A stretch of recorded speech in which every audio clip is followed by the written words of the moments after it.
Study IQ IAS, आपका selection हमारा mission.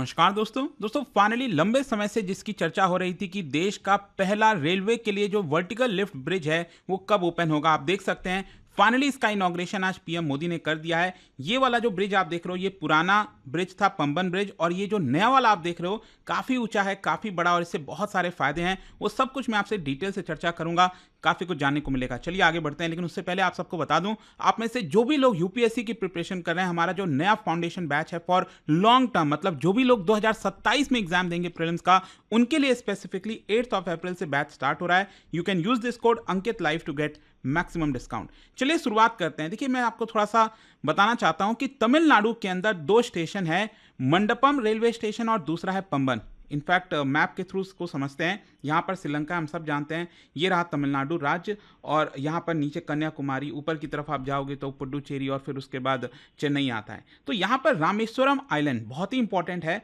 और आइलैंड इसलिए क्योंकि मेन लैंड इंडिया से अगर आप देखोगे, यहाँ पर जो है मेन लैंड इंडिया से अगर आप देखिए, रामेश्वरम आइलैंड थोड़ा सा सेपरेटेड है, करीब 2 किलोमीटर का सी आता है बीच में, और यहीं पर जो ब्रिज है वो बनाया गया है। इनफैक्ट अगेन इसको थोड़ा सा जूम इन करते हैं और इससे आप समझ पाओगे ये जो मेन लैंड है वो खत्म होता है यहाँ पर। और इसमें अगर आप देखोगे जो रेलवे लाइन है मेन लैंड पर, जो लास्ट है वो है आपका मंडपम रेलवे स्टेशन, यहाँ पर आप देख रहे हो। तो इसके आगे जाने के लिए अगर हम देखें तो यहाँ पर आगे चलकर जो रामेश्वरम आइलैंड है, पंबन आइलैंड है, यहाँ पर देख सकते हैं ये एक और रेलवे स्टेशन है। तो जाहिर सी बात है यहाँ पर एक ब्रिज होना चाहिए, तभी जो रेल है वो क्रॉस कर पाएगी। और ये दोनों स्टेशन के बीच की जो लेंथ अगर हम बताएं तो ये करीब 5 किलोमीटर का है, मंडपम रेलवे स्टेशन और ये जो पंबन रेलवे स्टेशन है। और मैं आपको बता दूं 1914 में ब्रिटिशर्स ने जो पुराना वाला ब्रिज है उसको बिल्ड किया था, और हर दिन आप समझिए 2 ट्रेनें क्रॉस किया करती थी। लेकिन पुराना वाला ब्रिज ऑब्वियस सी बात है बहुत पुराना हो गया था, और उसमें जंग लग रहे थे, इश्यूज आ रहे थे, तो कहीं ना कहीं नए वाला जो ब्रिज है वो बिल्ड करने का निर्णय लिया गया।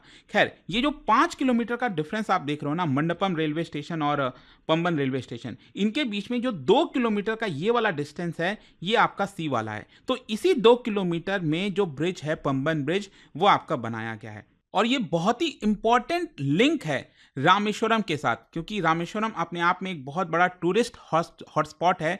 तो यहाँ पर लंबे समय से क्या था कि जो रेलवे लिंक है वो टूटा हुआ था, वो भी मैं आपको आगे बताऊंगा। लेकिन पहले ये जो नया वाला ब्रिज बना है इसका थोड़ा सा ओवरव्यू ले लेते हैं। देखिए ये जो हम वर्टिकल लिफ्ट ब्रिज की बात कर रहे हैं, ये बेसिकली इसका सिंपल अर्थ ये हुआ कि ये ऊपर की तरफ लिफ्ट हो जाता है और नीचे आ जाता है। उसका मैकेनिज्म भी मैं आपको आगे बताऊंगा, लेकिन इसका टोटल लेंथ आप देखिए 2.07 किलोमीटर, और ये लिफ्ट कितने हाइट तक हो जाता है, ये 17 मीटर और आप इसको रेस कर सकते हैं ऊपर।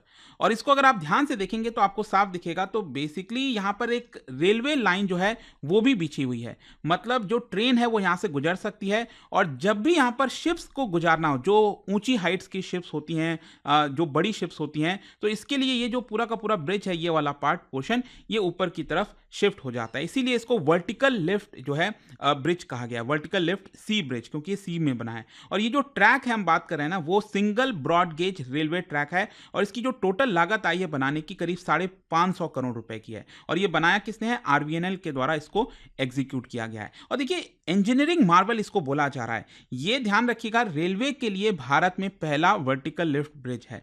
और जैसा कि मैं आपको बता रहा था कि जो लार्ज शिप्स हैं उसको गुजरना अगर होता है तो इसको उठाया जाता है, जाहिर सी बात है। और ये ऑटोमेटेड इलेक्ट्रोमैकेनिकल सिस्टम पर बना हुआ है, इलेक्ट्रॉनिक तरीके से दूर से ही ये सब कुछ मॉनिटर किया जा सकता है, क्योंकि पहले वाला जो ब्रिज था वो मैनुअल था एक्चुअली। तो इसी की वजह से ये काफ़ी इंपॉर्टेंट हो जाता है, और इससे बहुत ज़्यादा सहूलियत हुआ करेंगी। मतलब ऊपर जो है ट्रेन चलेगी और नीचे जो है आपका शिप जो है जहाज वो वहाँ से गुजरा करेगा। और अगर हम इसके मटेरियल्स और ड्यूरेबिलिटी की बात करें कब तक ये चल जाएगा, तो देखो इसके अंदर स्टेनलेस स्टील रीइंफोर्समेंट का प्रयोग किया गया है। बेसिकली जो मरीन कोरिजन हो, मरीन की वजह से जो पानी वगैरह है समुद्र का, सी सॉल्ट वगैरह हो गया, तो इसमें कोटिंग की गई है एपॉक्सी और एंटी कोरोसिव पेंट की के साथ, ताकि यहाँ पर जो भी सी सॉल्ट वगैरह होता है इससे कोरोजन जल्दी ना हो सके। और साथ ही साथ बताया जाता है क्योंकि वो जो एरिया है वो साइक्लोनिक कंडीशंस भी आ सकते हैं, तो उसको विथस्टैंड कर सकेगा, जो हाई विंड लोड वगैरह है वो ले सकेगा। जहाँ तक इसके लाइफ स्पैन की सवाल है, देखो ऐसे तो कई लोग बोल रहे हैं 100 से ज़्यादा साल तक रहेगा, लेकिन ऐसा नहीं है। यहाँ पर जो साइंटिस्ट हैं जिन्होंने बनाया, इंजीनियर्स हैं, उनका ये कहना है कि देखिए अगर हम बिना उसके मेंटेनेंस के रखें इस ब्रिज को, विदाउट मेंटेनेंस, तो ये 38 ईयर्स चल जाएगा। विथ मेंटेनेंस अगर हम रखेंगे तो 58 ईयर्स की इसकी लाइफ होगी। अभी के लिए ऐसा बताया जा रहा है। अब एग्जैक्ट तो ऑब्वियस ही बात है कि जब यूजेज होगा आगे चलकर तभी पता चल पाएगा, लेकिन यहां पर रेल ट्रांसपोर्ट में इसका काफी बेनिफिट होने वाला है।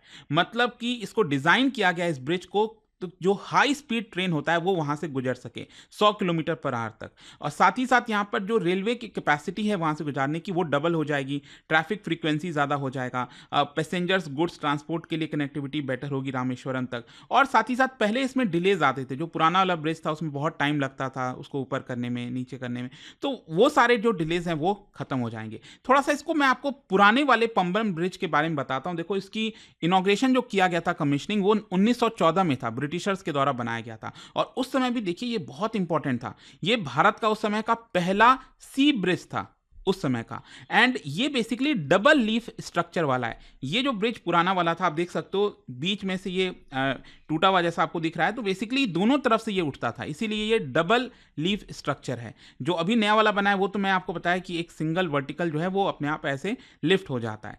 तो पुराने वाले ब्रिज में बहुत सारे इश्यूज आ रहे थे, रस्ट, कोरिजन, सी वेदरिंग हो रही थी, और साथ ही साथ यहाँ पर जो आज के डेट में मॉडर्न रेल लोड होता है ना, इतनी भारी भारी ट्रेनें होती हैं, हाई स्पीड ट्रेनें होती हैं, तो उसको ये झेलना बड़ा मुश्किल हो गया था पुराने वाले ब्रिज के लिए।